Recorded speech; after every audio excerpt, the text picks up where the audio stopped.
providing employment for many people. And I commend and support Council's initiatives in providing relief to local businesses, especially in providing support to assist local businesses with cash flow. In particular, small businesses that are facing extreme hardships and closures. I've just got a few questions I'd like to pose for the CEO with regards to the 100% rent relief package given to tenants of council-owned properties. In particular, the Noosaville Slipway, the Quamby Place restaurants and the Digital Hub. Brett, just wanted to know, firstly, was there an eligibility criteria? How did the tenants qualify for assistance? Did they have to show hardship? Have their businesses closed down? And who approved a 100% rent relief? I can answer the last part first. I approved all of that. Okay, that's my role.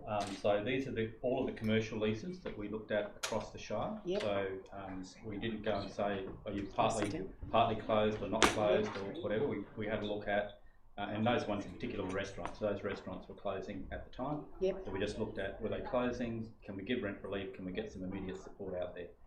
Okay. Did council try to negotiate rent reduction that would cover for the businesses that have not shut down?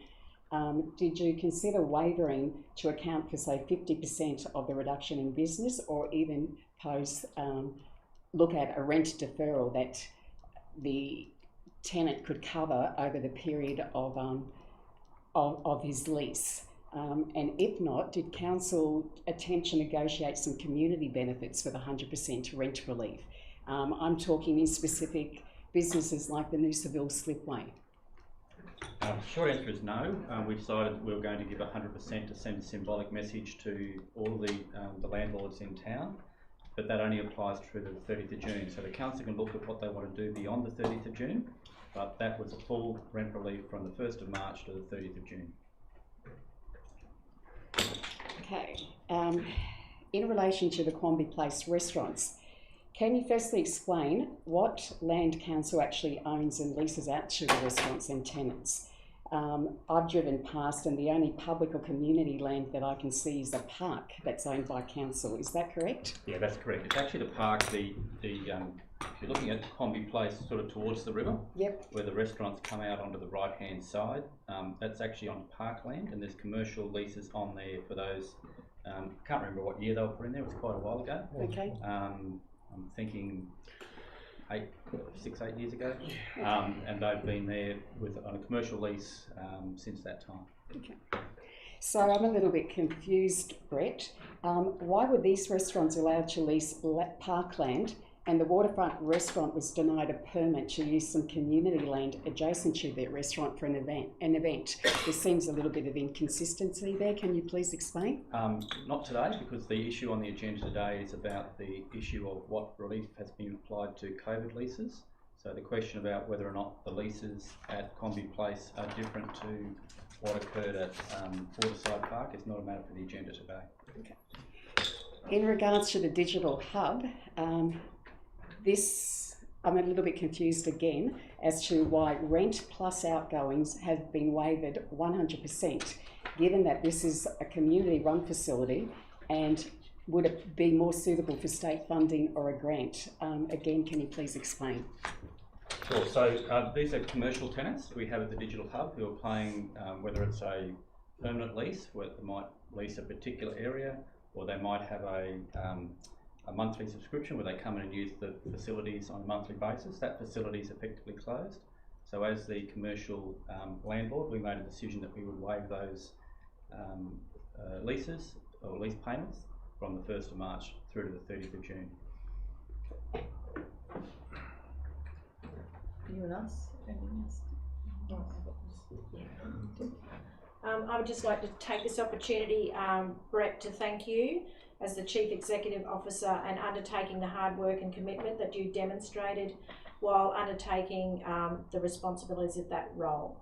I would also like to take this opportunity to thank Kerry and the team. I don't want to miss anyone out because I don't know everyone's name, so I'd just like to say, hopefully this is right, senior management and staff, everyone involved, to deliver outcomes in a timely manner while under duress is exemplary. and I'm encouraged to work with these meritorious individuals at this time. Thank you.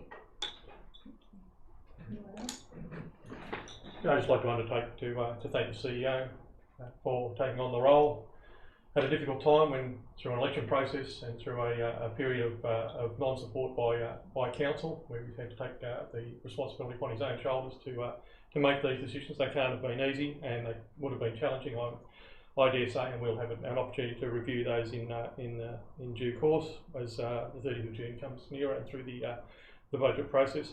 So to yourself and to senior staff for the decisions you've made, the courageous stepping up and taking the role on, I'd like to give our unwavering support and thanks, and I'm sure the community and those that have benefited from those decisions at this point in time would also thank you.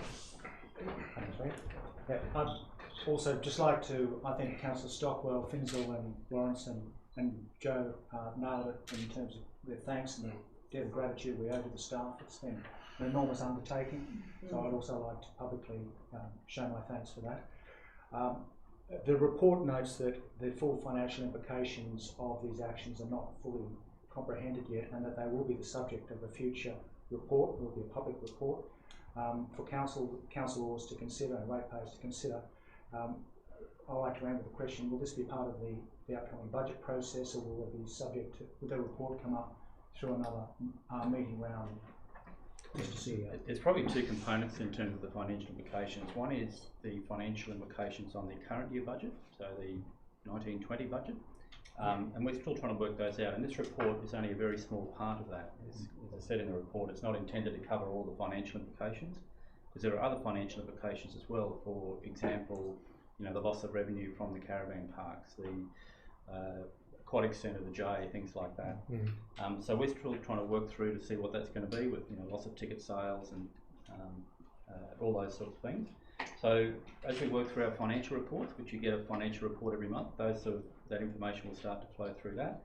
And then what's the longer term financial implications? That's something we're going to have to consider through the budget process. And when the budget's adopted, we'll work out what, you know, which way we want to go there. Whether we want to continue some of these things, not continue them, that'll be a decision for the council. Okay, thank you. I would like to acknowledge quickly how impressed I am, and I'm sure that the other councillors have been with the disaster management plan, and especially the use of the cloud, and how the work of former councils looking forward took the opportunity to think about what can happen in the future, putting all this information, all the computers up onto the cloud, having it so everybody can go work from home, and having that done before the disaster hit. I mean, it just takes an amazing amount of forward thinking that has made our jobs a lot easier coming into council. So I'd just like to thank you guys, all the councillors and mayors from the past that have that set this all up, because wow, and it's nice and it's very comfortable for, I think, all of Noosa to know how fortunate we are to be in the situation that we're in. Yeah, we'll close briefly. I think the last point is a good one, that future thinking is really important when you look at what's coming rather than what's behind, and the fact that all our processes can be accessed by staff from home via the Tech One processing we have adopted here since the amalgamation is really an important one. I think also it's important to recognise that when we do show leadership, and the CEO mentioned that, showing leadership to other landlords, I think it also breeds a whole lot more goodwill in the community, that we are in this together. And I suppose the example that I could have mentioned, I will now, is the digital hub. Our commercial tenants may not have been there, and the shared space might not be operating, so it was turned into a manufacturing facility using 3D printers to produce face masks for our emergency services staff. Now that is what good local government is. It's making the best use of the resources available to suit the emergent needs at the time. And I think the strategies that have been in place since the last council meeting have done nothing but to highlight that to this community that the council will back them, whether they're vulnerable people needing assistance in the basics of life, like food, water and shelter, to those who may have advanced degrees in aerospace technology, and are looking to make Noosa its home. Thank you. Move a vote to motion to vote on the third and final agenda item. All those in favour? Unanimous. That's it for this morning. It's been short but sweet. Thank you, everyone. Thank you for those who are watching. It's been a good start under very unusual circumstances. So I'd just like to officially declare this meeting closed.